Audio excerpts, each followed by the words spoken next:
چند دن بعد عید ہے اور آپ کی چھت مقتل گاہ بنی ہوئی ہے۔ آپ کی چھت سے اڑی پتنگ کسی کی زندگی کی ڈور کاٹ رہی ہے۔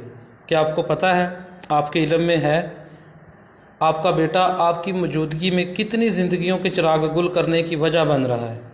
خدارا اس سادہ سے کھیل کو دھاتی کیمیکل ڈور سے خون آلودہ کر کے اسے خونی نہ بنائیں۔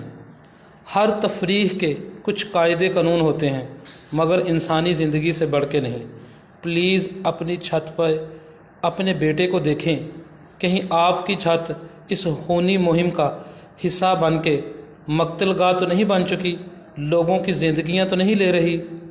آج صبح لاہور میں ذیشان نامی خوبصورت نوجوان ڈور کا شکار ہوا۔ بروقت اور فوری رسپانس سے اس کی جان بچ گئی اور اطلاعات کے مطابق مریض کی حالت